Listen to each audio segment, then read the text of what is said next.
Good afternoon to the August gathering. Professor Jayashankar, Telangana State Agriculture University and Extension Education Institute feel highly delighted to welcome you all to this grand inauguration of a brand new auditorium at EI. Today marks a momentous occasion in our institute's history as Sri Narendra Singh Tomarji, Honorable Union Minister for Agriculture and Farmers Welfare, Government of India, in the presence of Sri Singireddy Niranjan Reddy Garu, Honorable Minister for Agriculture, Cooperation and Marketing, Government of Telangana, Sri Manoj Ahuja, IAS Secretary, Agriculture and Farmers Welfare, Government of India, and Sri M. Raghunandan Rao, IAS, APC, and Secretary, Commissioner of Agriculture, Government of Telangana, and Honorable Vice Chancellor, PJT SAU, unveil a facility that will empower our multifaceted programs at EI, explore new horizons of knowledge and creativity. This auditorium is a testament to our unwavering commitment of providing best of resources and facilities to our stakeholders. As we celebrate this remarkable achievement, let us embrace the spirit of collaboration, discovery, and creativity that this new facility embodies and work towards creating a better future.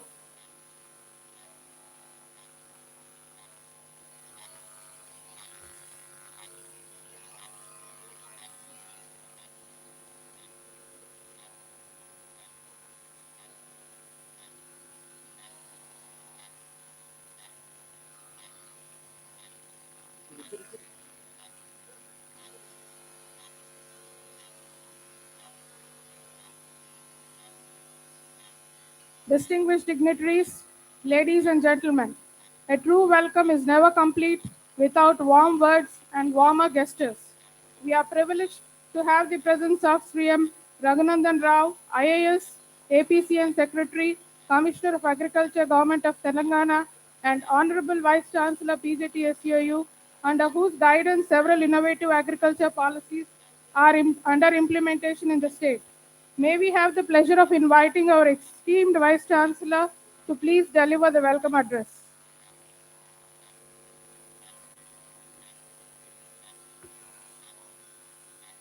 Good afternoon to all of you.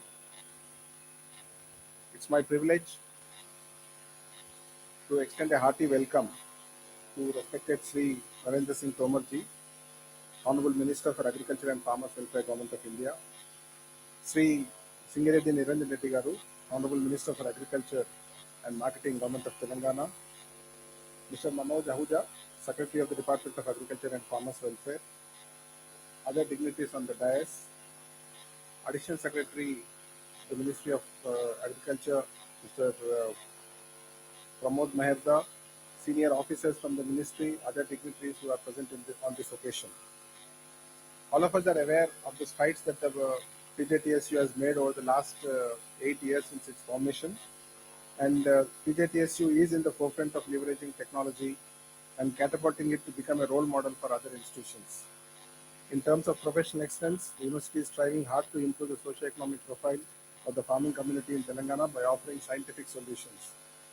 In all the sectors of activity that the university does, whether in research, teaching, or extension, we have established ourselves as a role model. And over the last few years, the university has released over 61 varieties in 15 different crops. It is a testimony to the kind of commitment our scientists have shown.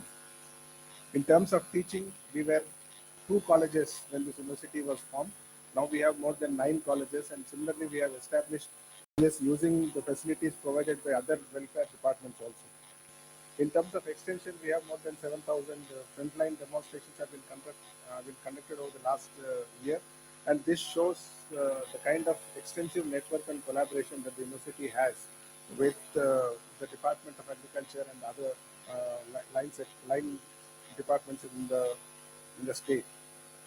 So on this occasion, I would like to appreciate the efforts made by the Extension Education Institution Hyderabad. It has completed 60 years of journey in conducting capacity building trainings in this area.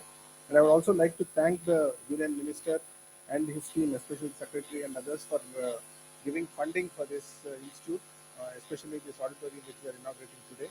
I'm sure this initiative will help us take more and more capacity building and extension activity to the field.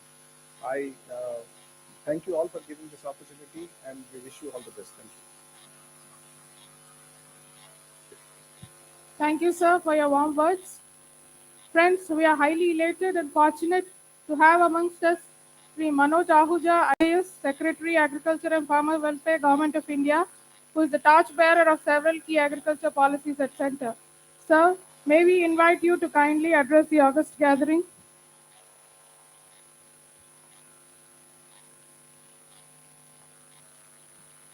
Thank you. आज की सभा के मुख्य अतिथि केंद्रीय कृषि मंत्री श्री नरेंद्र सिंह तोमर जी,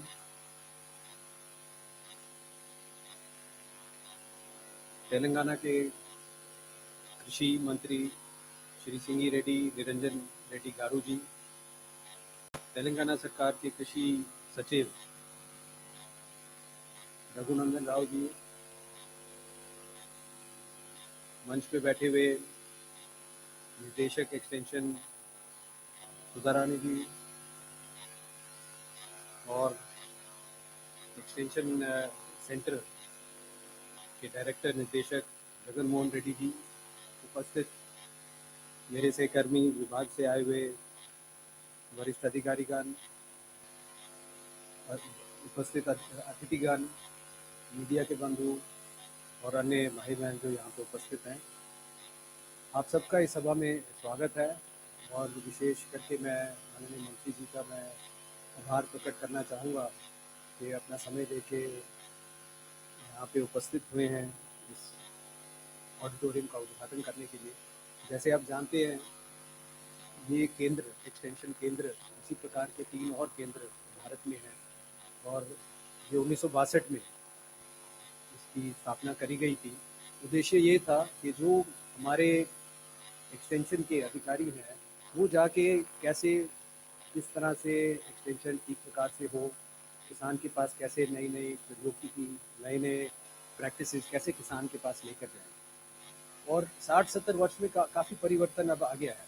उस समय हम खाद्य सुरक्षा की बात करते थे, we used to talk about food security. Today India is one of the leading 5 net exporters in the world.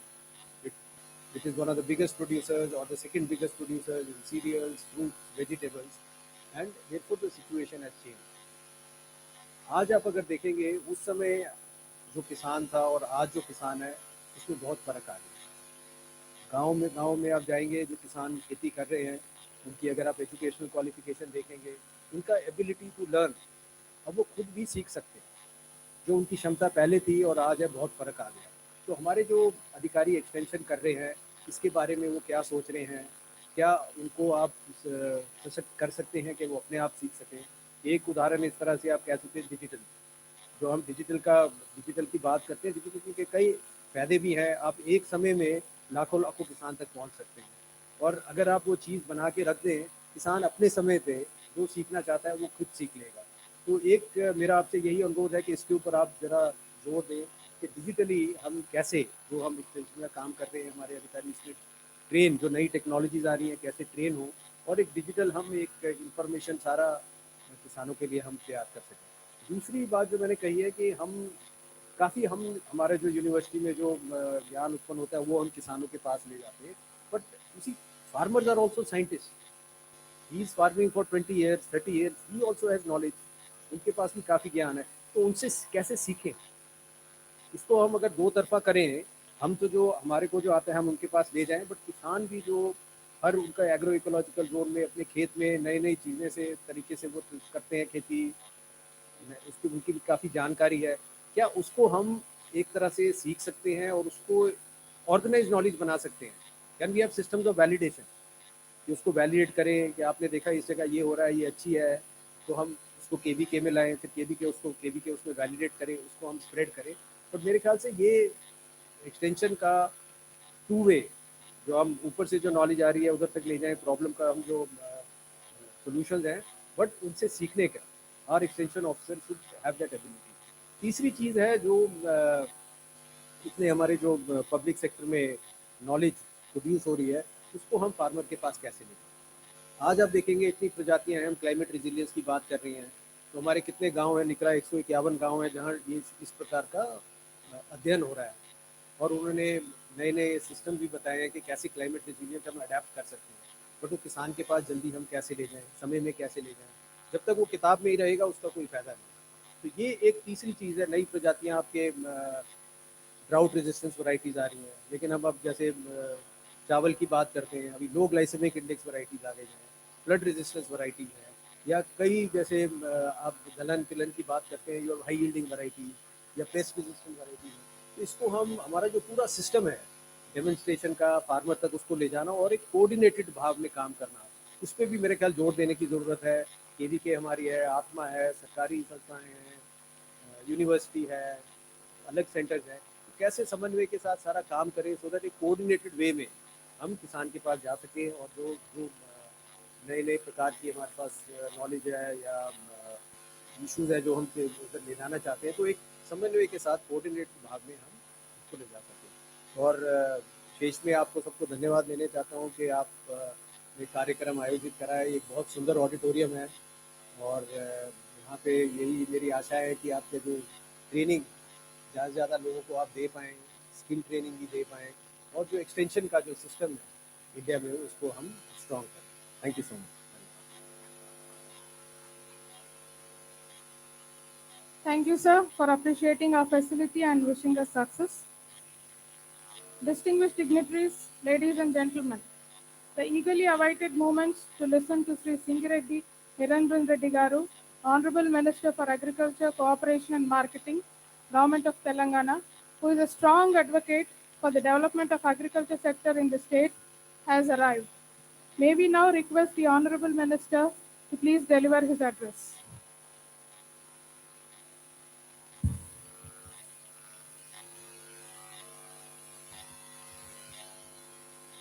Bharat सरकार के कृषि मंत्री महोदय आदरणीय और माननीय श्री नरेंद्र सिंह तोमर जी, भारत सरकार के सचिव कृषि छात्र श्री मनोज आहूजा IAS,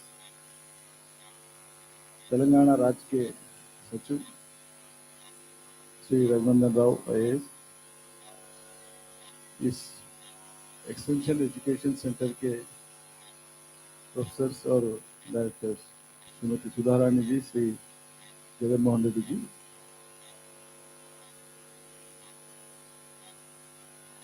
यहाँ पे जो मौजूदा हाजिर है हमारे यूनिवर्सिटी के रजिस्ट्रार, यूनिवर्सिटी के प्रोफेसर्स, यूनिवर्सिटी के और अधिकारीगण, मैनेज और IMR के डायरेक्टर्स और उनके साथियाँ, भारत सरकार की ओर से जो यहाँ पे अधिकारीगण हैं, आप तमाम लोगों को और देवी और सज्जनों को और सबको मेरा प्रणाम और नमस्कार। आप जवाब नहीं देंगे नमस्कार को, या ना को बोले तो बोले नहीं। बहुत खुशी है मुझे आज, हमारे वो खुद ही किसान है मध्य प्रदेश के, वो खुद ही किसान के परिवार से हैं, उनको किसानों से प्यार है, उनको ये मुल्क के किसानों से प्यार है, मोहब्बत है, और किस्मत से आज वो केंद्र सरकार के कृषि मंत्री हैं। उनको जब कभी मैं ना सिर्फ देखता हूँ, जब कभी वो मुझे याद आते हैं तो हमारे किसानों की भलाई याद आती है मुझे। मैं नेक दिल से बता रहा हूँ ये बात। तोमर जी, आप जो है सो किसानों के निशान है आज हिंदुस्तान में। आपको मेरे तरफ से और हमारे राज्य सरकार की तरफ से बहुत बहुत बधाई देता हूँ। और ये एक्सटेंशन एजुकेशन सेंटर के लिए इंफ्रास्ट्रक्चर, जो ऑडिटोरियम हो, जो क्लासरूम्स हो, लेबोरेटरी हो, कॉन्फ्रेंस हॉल हो, जितने भी सुविधाएं यहाँ पे आपके जानिब से हुए गए हैं, आप जो सपोर्ट किए हैं, मैं तहे दिल से आपको शुक्रिया अदा करता हूँ हमारे सरकार की ओर से।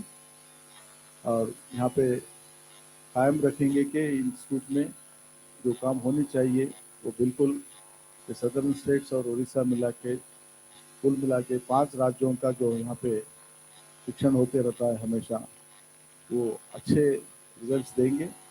और जो इरादा और नेक इरादा जो नियत से यहाँ का ये एस्टैब्लिश हुआ था, वो ऑब्जेक्टिव अचीव करने के लिए हमारे साइंटिस्ट और हमारे फैकल्टी, यहाँ के जो भी अधिकारीगण हैं, दिल लगा के काम करेंगे और वो फायदा जो है आपको दिखाएंगे, किसानों के भलाई के लिए वो होगा।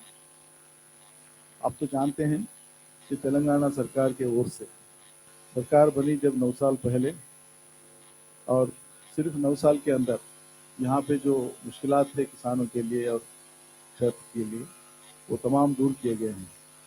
यहाँ पानी का सुविधा किया गया, पूरे तालाबों को जो है सो हम रिस्टोर किए हैं। 46,000 तालाबों को जो है सो हम वाटर बॉडीज को रिस्टोर किया है। दुनिया का बहुत बड़ा मशहूर और बहुत बड़ा lift irrigation scheme Kaleshwaram project को 3.5 साल में 45 लाख एकड़ जमीन को पानी देने का प्रोजेक्ट को हमारे मुख्यमंत्री केसीआर साहब ने वो पूरा कर दिया है, और उसके फल आज किसान ले रहे हैं। उसके बाद और कुछ बड़े बड़े प्रोजेक्ट्स को भी हम कंटेम्पलेट कर रहे हैं, वो चंद पूरे हुए हैं, चंद पूरे होने के लिए करीब में हैं। एक तरफ पानी की सुविधा की, दूसरी तरफ बिजली की सुविधा की, और तीसरी तरफ एक्सटेंशन के लिए नए रिक्रूटमेंट की हम स्टाफ को यहाँ पे क्लस्टर लेवल पे एजुकेशन एक्सटेंशन ऑफिसर को, एईओ को, उसके बाद एओ को, पूरा एग्रीकल्चर डिपार्टमेंट को स्ट्रेंथन की, कुछ भी गैप नहीं रखे, ऐसा पूरा जितना स्ट्रेंथ चाहिए उतना स्ट्रेंथ को सैंक्शन किया और ऑपरेशनल की। उसके बाद हर 5,000 एकड़ के लिए एक क्लस्टर बनाई, जहाँ पे एक एक्सटेंशन ऑफिसर का मौजूदा है। वो पूरे 5,000 एकड़ में क्या क्रॉप्स किसान लेना है, कौन से क्रॉप्स लेना है, और कल्टीवेशन क्या है, कल्टीवेशन प्रैक्टिसेस क्या है, मतलब एग्रीकल्चर और हॉर्टिकल्चर को कंबाइन करके किसान को आगे कैसे ले चलना है। हर रोजाना वो एग्रीकल्चर एक्सटेंशन ऑफिसर अपने जुरिडिक्शन में जो है 5,000 एकड़ है, 5,000 एकड़ में ऑन एन एवरेज 1,000 से लेके 1,200-1,300 तक फार्मर्स रहेंगे। हर फार्मर का जो है सो वहाँ पे कल्टीवेशन हिस्ट्री रिकॉर्ड होके, हर क्रॉप का, हर सीजन का क्रॉप बुकिंग होके है, पूरा डाटाबेस इतना परफेक्ट तैयार होके है कि हिंदुस्तान में आज मुझे खुशी है इस बात ऐलान करने के लिए कि हमारा डाटाबेस जो है, आप पहली बार जब प्रधानमंत्री किसान योजना का किसानों को फायदा 6,000 देने के लिए जो डाटा चाहिए था, आप जो पूरे किसानों को हिंदुस्तान में देने के लिए आधे से ज्यादा किसानों को फायदा तेलंगाना से हुआ, इस वास्ते कि हमारा डाटाबेस उतना परफेक्ट था, अवेलेबल था उस टाइम पे। और इसी एग्रीकल्चर को एक्सटेंड करते हुए क्रॉप डाइवर्सिफिकेशन के ऊपर हम ध्यान लगाई, ऑयल सीड्स के ऊपर ध्यान लगाई, ऑयल पाम प्रमोशन के लिए ध्यान लगाई, और गोडाउन फैसिलिटीज के वास्ते इंफ्रास्ट्रक्चर डेवलप की हमने मार्केटिंग की तरफ से और वेयर हाउसिंग की तरफ से। और इसके बाद फार्मर्स जब प्रोड्यूस होता है तो फार्मर को एग्रीकल्चर लिबरेटिव रहना और उसको एंथुसियाज्म रहना, इंटरेस्ट रहना है। तो गवर्नमेंट अगर एमएसपी पे बाहर मार्केट पे वो नहीं जा रहा, तो गवर्नमेंट खुद ही इंटरवीन होके प्रोक्यूर करने के लिए, चाहे वो पैडी हो, अभी हम जो है मेज भी प्रोक्यूर कर रहे हैं स्टेट गवर्नमेंट की तरफ से, आप तुअर हो, चना हो, चंद प्रोडक्ट्स गवर्नमेंट ऑफ इंडिया भी जो है सो हम जब कभी रिक्वेस्ट कर रहे हैं तो आप भी दे रहे हैं प्रोक्यूरमेंट के लिए, बहुत बहुत धन्यवाद है। लेकिन जैसा हम प्रोक्यूरमेंट के लिए ध्यान रखें, तो फार्मर आज निश्चित है कि कुछ भी क्रॉप में लगाऊं, अगर एमएसपी नहीं मिला तो सरकार तैयार है हमारी प्रोड्यूस को खरीदने के लिए। ये वजह से आज पानी और बिजली और प्रोक्यूरमेंट, इसके अलावा फर्टिलाइजर और खेत में लेबर के वास्ते और अदर इनपुट्स के वास्ते जो भी सीजन में जरूरत होता है, एक एकड़ को, ये एक एकड़ को 5,000 रुपया एक सीजन में मिल रहा किसान को। 10,000 उसका नाम है रैतु बंधु, आप जानते हैं हिंदुस्तान का पहला ये इनिशिएटिव है कि फार्मर्स के लिए, ना सिर्फ हिंदुस्तान में, मैं फख्र से बोलूँगा कि अपने मुल्क के लिए नाम आने का काम है कि दुनिया में कहीं भी नहीं है जहाँ पे फार्मर को डायरेक्ट इंटरविन होके इनपुट सब्सिडी जो दिया जा रहा है। मैं जितना चाहता हूँ, मुझे जितना जानकारी है, आज ना सिर्फ हिंदुस्तान में, पूरे दुनिया में कोई भी मुल्क में ये सुविधा नहीं है जहाँ पे फार्मर को डायरेक्ट सब्सिडी दें, इन्वेस्टमेंट सब्सिडी दें, कहीं भी नहीं है। मैं स्टडी किया जब मैं जर्मनी गया था, जब मैं यूरोप गया था, साउथ अफ्रीका गया था, और ऑस्ट्रेलिया गया था, न्यूजीलैंड गया था, अमेरिका भी घूम के आया। जहाँ कभी मैं गया, कौन से भी काम पे गया, जो हुकूमत का काम हो, सरकारी का काम हो या प्राइवेट काम हो, जो मैं फैमिली के साथ बच्चों के साथ भी गया, तो पहला मुझे देखना होता वो मुल्क में खेती क्या है, किसान क्या है, क्या प्रैक्टिसेस है, गवर्नमेंट की तरफ से क्या सपोर्ट है इन फार्मर्स के लिए। तो एक ही जगह मुझे थोड़ा सपोर्ट मिला दिखा कि जर्मनी में, वो ये था कि अगर फार्मर जो गवर्नमेंट प्रिस्क्राइब करे सो डोसेज में केमिकल फर्टिलाइजर और पेस्टिसाइड्स वो डोसेज के अंदर अगर अप्लाई करता है तो उसको 280 यूरोस या जर्मनी का जो करेंसी होता है उसमें बेनिफिट दे रहे हैं। अगर उन्हें गलती करता, साल में 15% लैंड को जो है सो वो लोग एग्जामिन करते, साइंटिफिक रिजल्ट्स रहते हैं, गलती मिला तो 10 टाइम पेनाल्टी डालते हैं। तो वहां पे थोड़ा फार्मर को एक इनिशिएटिव मिलना, वो चुका के तेलंगाना का रैतु बंधु एक ही है दुनिया में जो और कुछ भी नहीं है। उसके बाद आपका प्रधानमंत्री किसान योजना का भी एक सपोर्ट है फार्मर के, पहला इनिशिएटिव है हिंदुस्तान में। फार्मर को जितना भी करें वो कम है, इस वास्ते कि फार्मर जो भी पिकाता है, फार्मर का जो भी प्रोड्यूस होता है वो दूसरे प्रोड्यूस के जैसा नहीं है। कोई कार कंपनी का मालिक है तो उसका कार का जितना भी प्रोडक्शन कास्ट होता, प्रॉफिट होता, मार्केट होता, पूरा देख के हिसाब करके उसका ब्रांडिंग ये होता, रेट बनाता उन्हें, पूरा उस कंपनी को आता। और कोई भी प्रोड्यूस है, कंज्यूमर प्रोड्यूस हो, इंडस्ट्रियल प्रोड्यूस हो, एनी प्रोड्यूस, जो प्रोड्यूसर है उसको आएगा वो। लेकिन एक ही प्रोड्यूसर है दुनिया में, धरती में, वो किसान है। पूरा प्रोड्यूस उसको उन्हें बिकाता, लेकिन उन्हें खाता इतना ही खाता, पूरा दुनिया को खिलाता। इसलिए जितना भी हम फार्मर को देते वो देश को देते हैं, लोगों को देते हैं, ना सिर्फ फार्मर को अकेले को नहीं देते हैं कभी भी। लेकिन फार्मर का रहता है नाम। फर्टिलाइजर आप सब्सिडी देते हैं तो फार्मर के नाम देते हैं, लेकिन वो मुल्क के लिए है। फार्मर मियाँ बीबी दो लोग कितना खाएंगे? 50 किलो खाएंगे, 100 किलो खाएंगे, गेहूं हो, दाल हो और कुछ भी हो। लेकिन जितने भी सुविधाएं फार्मर को हम दे सकते हैं वो सुविधाएं तमाम ये सिस्टम को दिए सो सुविधाएं के जैसा हम इंटरप्रेट करना चाहिए। अगर ये कंटेक्स्ट में देखा गया तो तेलंगाना सरकार आज पूरे जानकारी से, अंडरस्टैंडिंग से, एक होलिस्टिक अप्रोच से हमने तेलंगाना एग्रीकल्चर को एक टॉप लेवल में ला के रखा कि ये हमें कोई प्राइज के लिए या सर्टिफिकेशन के लिए नहीं। एक स्टेट अगर मॉडल हो गया हिंदुस्तान में, ये सियासत को छोड़ के बाजू में रख के पूरे हिंदुस्तान के किसान का फायदा हो जाए, आज नहीं तो कल हो जाए। अगर हुआ तो हिंदुस्तान अपना तख्ता पूरे इंटरनेशनल मार्केट में और इंटरनेशनल समाज में हिंदुस्तान का बहुत बड़ा जगह होगा। वो जगह अगर किसान के तरफ से होगा, उससे फख्र की बात और कोई भी नहीं रहेगा, ये मैं मानता हूँ। मैं भी एक किसान का बेटा हूँ, मैं खुद भी किसान खेती करता हूँ। आप भी किसानों के मंत्री है, किसान के फैमिली से है, आप मेरे से सहमत होते, मैं समझता हूँ ये किसान की बात है, किसान मंत्री की बात नहीं। तो मैं बता रहा हूँ, मेरे ख्याल आपके सामने रख रहा हूँ। जितना भी अपन किसानों के लिए देने के लिए हम प्लान करें तो वो कमी होगा हमेशा के लिए। इस बात से ये एक पेशा है, ये एक प्रोफेशन है जो पूरे को पूरा नेचर के ऊपर डिपेंड होके है, पूरा अनसर्टिनिटी के ऊपर है, पूरा एकदम 100% पक्का करके कल सुबह हार्वेस्ट करने के टाइम तक कुछ भी हो सकता कि किसान पूरा फायदा नहीं ले सकता। नेचुरल कैलामिटीज हो सकते हैं, पेस्ट हो सकते हैं, डिजीजेस हो सकते हैं, और जानवर खा सकता है, कभी कभी चोर भी खा सकते हैं, कभी कभी मार्केट के चोर भी खा सकते हैं। आखिरी में फायदा पहुंचने वाला किसान को बहुत कम होता। इसलिए हम ये पूरे दिल में रखते हुए एक एग्रीकल्चर एजुकेशन को इम्पोर्टेंस देना चाहिए। इस देश में ज़्यादा से ज़्यादा ग्रेजुएट्स, मेरे ख्याल से एग्रीकल्चर पढ़ लिखे सो ग्रेजुएट ज़्यादा रहना चाहिए। हिंदुस्तान एग्रीकल्चर कंट्री है, जितना भी टेक्नोलॉजी डेवलप हो, आगे चल के हम जितना भी टेक्नोलॉजी फील्ड में ऊपर हो, लेकिन अल्टीमेटली इंडिया एग्रेरियन स्टेट है। इंडिया को जो एग्रेरियन बैकग्राउंड है, बैकबोन है, इसको हम बाजू में नहीं रख सकते। 800 करोड़ अवाम पार हो गया ऑलरेडी वर्ल्ड का पॉपुलेशन। इनको खाना देने वाला आगे चल के हिंदुस्तान ही रहेगा एक 10 साल के बाद या 5 साल के बाद दुनिया में, और कोई मुल्क नहीं है। हिंदुस्तान का किसान ही दुनिया को पालने वाला रहेगा आगे चल के।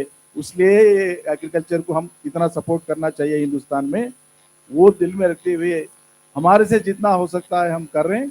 हमको आप भी जितना सपोर्ट कर सकते हैं तो उतना सपोर्ट करने के लिए आपके सामने मैं मेरी रिक्वेस्ट, मेरी गुजारिश पेश करते हुए मैं आपसे रुखसत लेता हूं। हमारे हिंदी जबान में थोड़ा उर्दू मिक्स होके रहती है, थोड़ा माफ करना चाहिए। Thank you very much.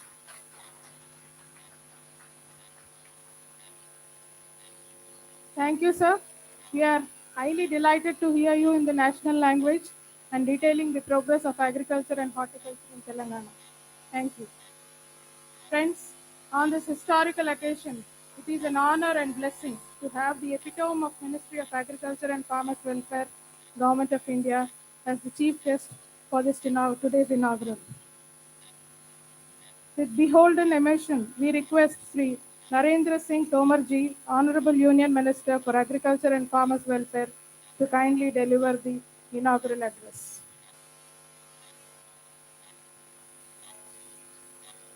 आज के इस शुभ अवसर पर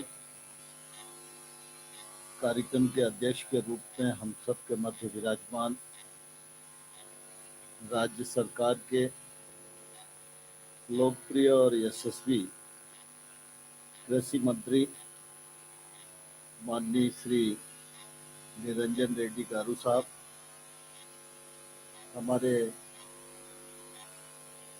कृषि मंत्रालय के सचिव आदरणीय मनोज आहूजा जी, राज्य सरकार के प्रमुख सचिव आदरणीय रघुनंदन राव साहब, सुधा रानी जी, जगन मोहन रेड्डी जी,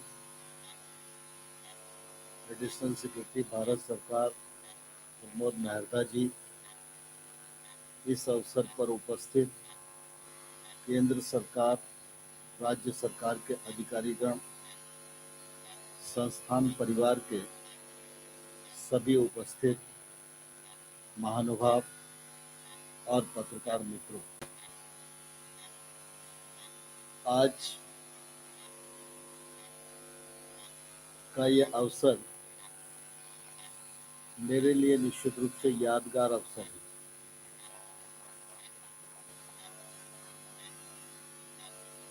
निरंजन रेड्डी साहब हमारे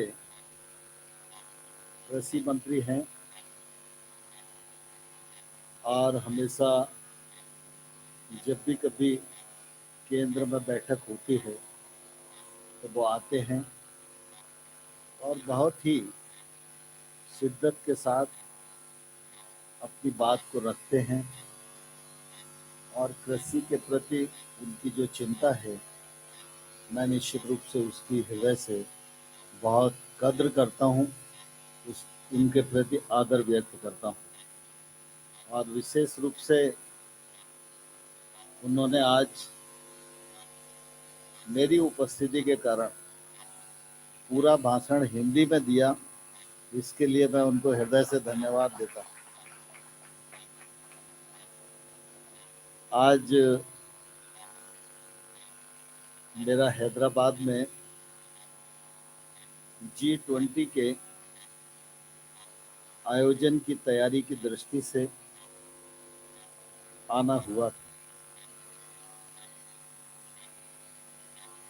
और कभी कभी जब हैदराबाद की बात चलती है तो यहाँ जो संस्थान हैं उनमें आओ ये आग्रह बना ही रहता है और इसलिए NIPHM और अपना एक्सटेंशन एजुकेशन सेंटर, इन सब की बातचीत पहले से चल रही थी। तो तय हुआ कि जब G20 की तैयारियों के लिए जाएंगे तो उसी समय इन संस्थानों में भी जाना होगा और उसी परिप्रेक्ष्य में मेरा यहाँ आना हुआ है। मैं इस अवसर पर उपस्थित होकर बहुत ही प्रसन्नता महसूस करता हूँ और आप सबको इस मौके पर जो हमारा सभागार का उद्घाटन हुआ है और NIPHM में लैब का शुभारंभ हुआ है, इन दोनों अवसरों पर बहुत बहुत बधाई और बहुत बहुत शुभकामनाएं देता हूँ। आप सबको मालूम है कि इस बार G20 की प्रेसिडेंसी भारत के पास है और किसी भी राजनीतिक विश्व स्तरीय मंच की अध्यक्षता जब किसी देश को मिलती है तो उस देश के लिए गर्व, प्रसन्नता और प्रेरणा के क्षण होते हैं। हम सब सौभाग्यशाली हैं कि इस वर्ष G20 की प्रेसिडेंसी भारत के पास है और हम सबको यह विश्व स्तरीय आयोजन करने का सौभाग्य प्राप्त हो रहा है। मुझे प्रसन्नता है कि देश के 50 स्थानों पर G20 के विभिन्न श्रेणियों के कार्यक्रम भिन्न भिन्न विषयों को लेकर हो रहे हैं और उनकी तैयारियों में केंद्र सरकारें, राज्य सरकारें, हमारे अन्य संस्थान सभी बहुत उत्साह के साथ इस कार्यक्रम को संपन्न करने की योजना में संलग्न हैं। जब प्रेसिडेंसी हमको मिली तो स्वाभाविक रूप से विषयों का चयन और पूरे आयोजन का 3 वाक्य भी निर्धारित किसी देश को करना होता है। तो विषयों का चयन भी करने में भारत का योगदान रहा और इस पूरे कार्यक्रम की जो थीम है वो एक पृथ्वी, एक परिवार और एक भविष्य। इसके आधार पर और इस भावना से ओतप्रोत होकर यह पूरा कार्यक्रम संपन्न होने जा रहा है। हम सब जानते हैं कि हम भारतवासी हैं और हम वसुधैव कुटुंबकम की भावना के आधार पर हमेशा अपने कल्याण की भी सोचते हैं, लेकिन अपने कल्याण के साथ साथ पूरी दुनिया के कल्याण में भारत का योगदान कैसे हो सकता है, पुरातन काल से ही प्रथमतः हम लोग हमेशा विचार करते रहे और आज भी भारत उसी रास्ते पर चल रहा है और उसी रास्ते पर चलते हुए निश्चित रूप से भारत की शक्ति भी बढ़ रही है, भारत की प्रतिष्ठा भी बढ़ रही है, भारत की साख भी बढ़ रही है और भारत के नागरिकों का सम्मान भी बढ़ रहा है। अभी अभी हम लोगों ने आज़ादी के 75 साल अमृत महोत्सव के रूप में मनाए हैं और इन 75 सालों में जहाँ हम खड़े हैं यह काल हमारे लिए बहुत ही सुंदर और बहुत कुछ कर सकने का कालखंड है। प्रधानमंत्री जी हमेशा बोलते रहते हैं कि 75 पूरे हुए हैं लेकिन 2047 में 100 पूरे होंगे। तो 75 और 100 के बीच में जो 25 वर्ष की यात्रा है, यह 25 वर्ष की यात्रा हमारे देश के लिए महत्वपूर्ण क्षण है। एक समय था जब भारत कुछ कर सकने की सोच नहीं पाता, फिर एक समय आया जब हमारी सोचने की क्षमता बढ़ी लेकिन हम दुनिया में कुछ करने की स्थिति में अपने आप को नहीं पाते। लेकिन आज की पीढ़ी और हम सब लोग सौभाग्यशाली हैं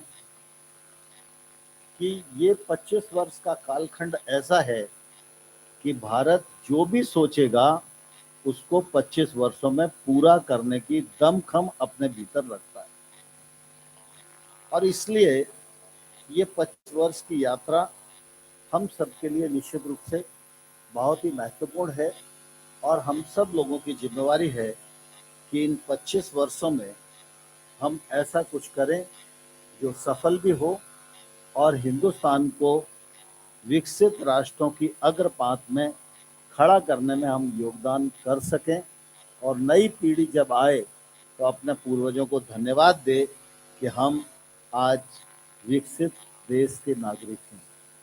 इस व्यापक सोच के साथ आज हमारे देश के सभी क्षेत्रों को, सभी वर्गों को, सभी लोगों को काम करने की निश्चित रूप से आवश्यकता है। इसी दृष्टि से जब हम विचार करते हैं तो देश में बहुत सारे पक्ष हैं, काम करने के लिए बहुत सारे आयाम हैं, सब पर काम करना अत्यंत आवश्यक है। सब पर काम करेंगे तभी हिंदुस्तान विकसित हिंदुस्तान बनेगा। लेकिन इन सब के साथ साथ हम सब ये बात जानते हैं भली भांति कि भारत की दृष्टि से कृषि का क्षेत्र एक तौर से हमारी बैकबोन है। मनुष्य की बैकबोन अगर ठीक स्थिति में है तो मनुष्य खड़ा रहेगा, और अगर बैकबोन में गड़बड़ है तो उसका चेहरा कितना ही सुंदर हो लेकिन वो खड़ा नहीं रह सकता। इसलिए हिंदुस्तान की बैकबोन कृषि है। तो कृषि को मजबूत रखना, कृषि को ताकतवर रखना, कृषि को उन्नत कृषि के रूप में तब्दील करना, और कृषि का क्षेत्र यह देश की आवश्यकता को ही पूर्त न करे, दुनिया की आवश्यकता को पूर्त करने में सक्षम हो, यह जिम्मेवारी कृषि क्षेत्र में काम करने वाले, जहां एक और किसानों पर है, केंद्र सरकार राज्य सरकारों पर है, साथ ही वहीं चाहे वो इंडस्ट्री का क्षेत्र हो, चाहे वो एग्री स्टार्टअप का क्षेत्र हो, चाहे वो रिसर्च का क्षेत्र हो, चाहे वो ट्रेडिंग का क्षेत्र हो, कृषि से जुड़े हुए जितने क्षेत्र हैं सबकी महती जिम्मेवारी वर्तमान परिस्थितियों के प्रति है। जैसा कि हमारे कृषि मंत्री जी कह रहे थे, मैं उनकी बात से सहमत हूँ कि सारी अनुकूलताएं भी हों तो भी कृषि के क्षेत्र को और किसान को प्रकृति पर निर्भर रहना ही पड़ता है। और प्राकृतिक प्रकोप से कोई नुकसान होता है तो सरकार कितना भी करे फिर भी उसकी जितनी अपेक्षा है, जितनी आवश्यकता है, उतनी भरपाई नहीं हो पाती। और इसलिए कृषि के क्षेत्र को जो सहयोग है वो हमेशा निरंतर करते रहना चाहिए। और इस दृष्टि से केंद्र सरकार और राज्य सरकार हमेशा संज्ञान लेकर इस दिशा में प्रयत्न करती रहती है। आज हम सौभाग्यशाली हैं, केंद्र सरकार राज्य सरकारों की कृषि हितैषी नीतियां, हमारे वैज्ञानिकों का अनुसंधान और हमारे किसानों का परिश्रम, इन सब के परिणाम स्वरूप आज हम कृषि उत्पाद की दृष्टि से या तो दुनिया में नंबर 1 के स्थान पर खड़े हैं या दूसरे स्थान पर खड़े। हमारी कोशिश है कि हर उत्पादन में भारत नंबर 1 बने। यह इच्छा होना स्वाभाविक भी है, यह आवश्यकता भी है और यह जिम्मेवारी भी है। क्योंकि एक समय था जब कुछ ज़रूरत पड़ती थी तो हमको लगता था कि दुनिया से हम मांग लेंगे, लेकिन अब पूरी दुनिया का राजनीतिक परिदृश्य बदल चुका है और आज भारत मांगने वाला देश नहीं, भारत देने वाला देश बन गया। और ऐसी स्थिति में हमको दुनिया के प्रति भी जवाबदेह रहना है, मित्र देशों के प्रति जवाबदेह रहना है, जिन लोगों को हमारी आवश्यकता है, हमसे अपेक्षा रखते हैं, उनके प्रति भी जवाबदेह रहना है। और साथ ही साथ 2050 तक भारत की आबादी और बढ़ने वाली है और हमारी आबादी बढ़ेगी तो हमारी आवश्यकता भी बढ़ेगी। तो हमें उस आवश्यकता के लिए भी तैयार रहना है और दुनिया की आवश्यकता के लिए भी तैयार रहना है। मुझे वैज्ञानिकों के अनुसंधान पर और किसानों के परिश्रम पर पूरा भरोसा है। केंद्र सरकार और राज्य सरकार दोनों की प्राथमिकता पर कृषि रहती ही है, क्योंकि कृषि हमारी प्रधानता है। कृषि को हम जितना ताकतवर बनाएंगे उतना देश ताकतवर रहेगा। पिछले समय कोविड का संकट आया, पूरी दुनिया का पहिया थम गया था। कितनी भी एडवांस टेक्नोलॉजी हो, वो जहाँ थी वहीं खड़ी हो गई थी। कृषि का क्षेत्र ही एक ऐसा क्षेत्र था जिसने फसल की पूरी कटाई की, सरकार ने खरीद की, किसान ने अगली फसल की बुआई पहले वर्ष से अधिक की और कृषि की जो विकास दर है उसमें किसान ने किसी प्रकार की कोई कमी नहीं आने दी। और इसलिए कोई भी प्रतिकूल परिस्थिति हो, कृषि की अर्थव्यवस्था और हमारी गांव की पारंपरिक अर्थव्यवस्था, यह भारत की निश्चित रूप से बड़ी ताकत है और इस ताकत को हमें पहचानना भी चाहिए, इसके लिए काम भी करना चाहिए। आज स्वाभाविक रूप से जब हम आज़ादी के 75 वर्ष पार कर चुके हैं, खाद्यान्न की दृष्टि से हम सरप्लस कंट्री हैं, अन्य कृषि उत्पादों की दृष्टि से भी हम अग्रणी अवस्था में हैं और निर्यात की दृष्टि से भी अगर हम देखेंगे तो 4 लाख करोड़ से अधिक का निर्यात भी कृषि उत्पादों का हुआ है। यह भी अब तक की सबसे बड़ी वृद्धि है। हम और कर रहे हैं, नेचुरल फार्मिंग पर भी काम कर रहे हैं। यह काम भी बहुत शिद्दत के साथ आगे बढ़ ही रहा है, क्योंकि आने वाले कल में रासायनिक उर्वरक और पेस्टिसाइड से होने वाला जो नुकसान है उसके प्रति सचेत रहना, उसमें संतुलन बनाना, यह भी निश्चित रूप से हम सब लोगों की जिम्मेवारी है। आज आवश्यकता इस बात की है कि पारंपरिक रूप से हम संतोषजनक स्थिति में खड़े हो, लेकिन आज जरूरत इस बात की है कि जो काम लैब में हो रहा है वो काम लैंड तक कैसे पहुंचे। और आज हम विस्तार शिक्षा संस्थान में बैठे हुए हैं। निश्चित रूप से मुख्य रूप से एक्सटेंशन का काम, मार्गदर्शन और ट्रेनिंग, क्षमता निर्माण, अनुसंधान, विकास, सारा का सारा जो विशेषज्ञता है वो इसी संस्थान के पास है। यह संस्थान 4 हिस्सों में देश भर में पूरे देश को कवर करते हुए कोशिश कर रहा है कि कृषि विस्तार के काम को और आगे बढ़ाया जाए। आज इस बात की भी जरूरत है कि हम कृषि के क्षेत्र में टेक्नोलॉजी को कैसे ज़्यादा से ज़्यादा संबद्ध करें।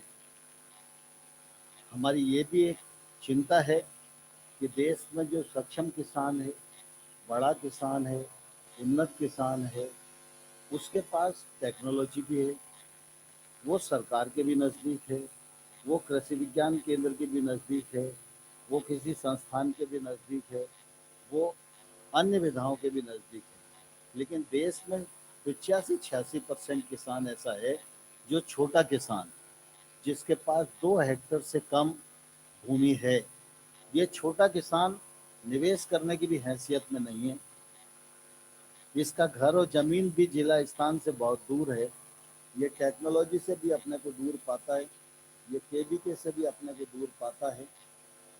तो इसके पास तक पहुंचना यह केंद्र सरकार और राज्य सरकार की जिम्मेवारी है और इसलिए केंद्र सरकार और राज्य सरकार दोनों इस दिशा में काम कर रही हैं कि कृषि का डिजिटलाइजेशन कैसे बढ़े।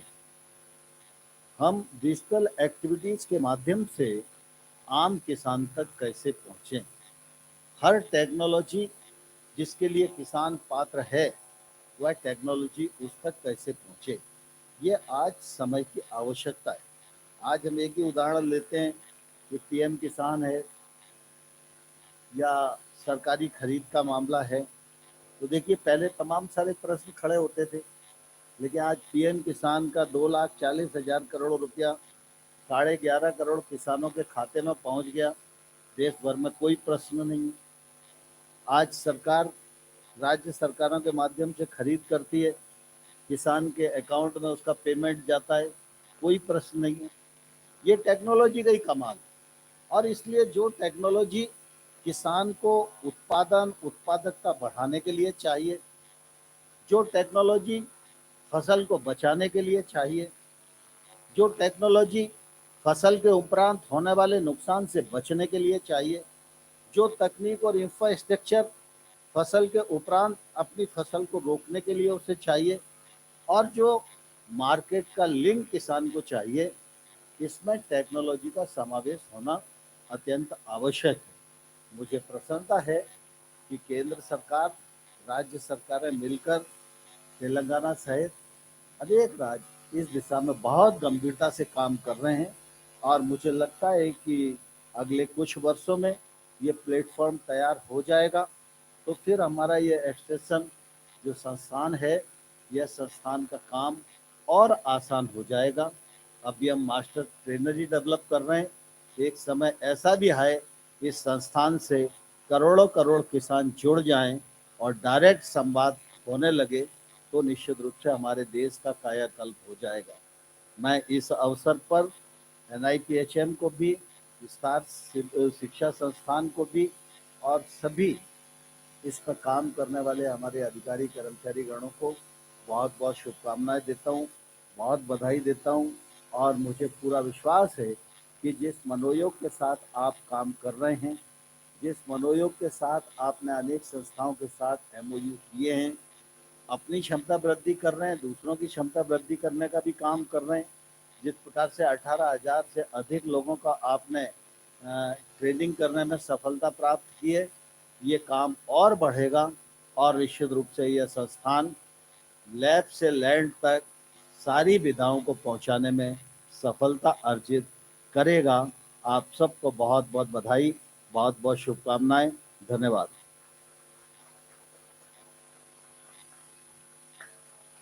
Thank you, sir, for your motivating and energizing words to take agriculture to greater heights. Ladies and gentlemen, it is deep-rooted in our culture to felicitate our distinguished dignitaries as an expression of high reverence and deep veneration. Accordingly, Team PJTSCIU and EI feel extremely gratified to felicitate the dignitaries on dais. We request Sri M. Raghunandan Rao, IAS and Honorable Vice Chancellor, to please felicitate Sri Narendra Singh Tomarji, Honorable Union Minister for Agriculture and Farmers Welfare, Government of India, New Delhi, for making an auspicious inaugural and an illustrious presence. Request the felicitation team to coordinate the honors.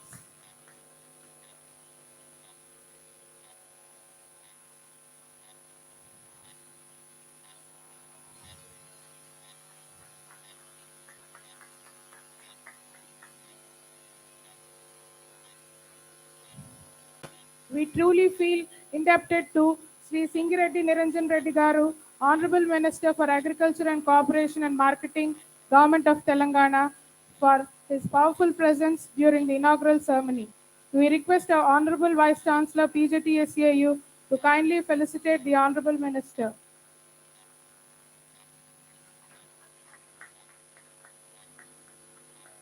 Thank you, sir. We are immensely appreciative with the gracious presence of Sri Manoj Ahuja, IAS, Secretary Agriculture and Farmers Welfare, Government of India, during this ceremonial occasion. We request our Honorable Vice Chancellor PJTSCIU to please honor the dignitary.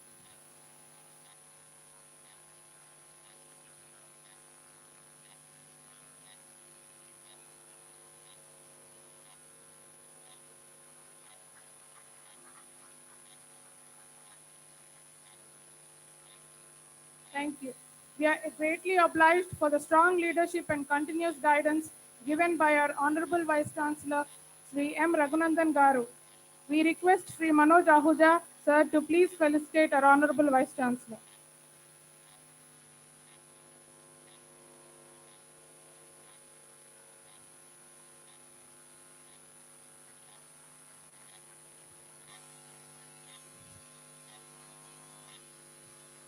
Thank you. Ladies and gentlemen, we have come to the end of the inaugural ceremony. I invite Dr. M. Jagan Mohan Reddy, Director EI, to propose the vote of thanks. Good afternoon to all. Today's inauguration of the EI Auditorium on occasion of the Diamond Jubilee year of EI on completion of 60 years has clearly set in motion the priorities and intent of the Extension Education Institute in right perspective. On this important occasion, I am privileged to propose a formal vote of thanks on behalf of EI, Professor Jayashankar, Telangana State Agriculture University. First of all, I thank the Government of India for providing financial support to construct this beautiful facility at our campus that would cater to the needs of trainees and trainers for better impartment of various important subject-based training programs. At the outset, I would like to place on record our gratitude to Sri Narendra Singh Tomar ji, Union Minister for Agriculture and Farmers Welfare, Government of India, and Sri Singireddy Niranjan Reddy Garu, Honorable Minister for Agriculture, Cooperation and Marketing, Government of Telangana, for providing an opportunity to organize this event at a time when the focus is on optimizing the efficient conduct of various training programs and contribute to elevating the intellectual capabilities at both national and state level. I am grateful to Sri Manoj Ahuja, IAS Secretary, Agriculture and Farmers Welfare, Minister of Agriculture and Farmers Welfare, Government of India, for the timely guidance in bringing this occasion to a reality and mentoring us to design programs by our institute that would become a model in the country. I register my sincere thanks to Sri M. Raghunandan Rao Garu, IAS, APC, Secretary of Agriculture, Government of Telangana, and Honorable Vice Chancellor of our university, who has been a constant support and guiding force behind us to mold our EI into its current shape, which could be worth emulating all over the country. The organizers express profound gratitude and indebtedness to Sri Samuel Praveen Kumar Garu, Joint Secretary, Extension, AIF Investments and Price Support in Directorate of Extension, Department of Agriculture and Farmers Welfare, Ministry of Agriculture and Farmers Welfare, Government of India, for providing comprehensive insights into the government, into the priorities of government leading to effective utilization. The EI will profoundly thank our Director of Extension, Sudharan Ma'am, and the Sudhir. I record my sincere thanks to Board of Management, university officers, all the faculty of our university, including our departments of local centers. I thankful to Dr. P. Chandrasekhara as well as Sagar Hanuman Singh, Director Generals of Manage and NAPHM respectively, heads of all the representatives of Government of India, ICAR institutions for being with us today. I thank Mohan Reddy, the Estate Officer of this engineering section. Formal thanks and appreciation are also due to our EI faculty and staff for striving hard to make today's event a success. I thank the electronic wing for covering the event. I thank press and electronic media as well as PIB for this grateful event. I also thank all those who have forgotten by mistake. I request all of you please have the refreshment placed outside before leaving the EI. Thank you, one and all. Namaste.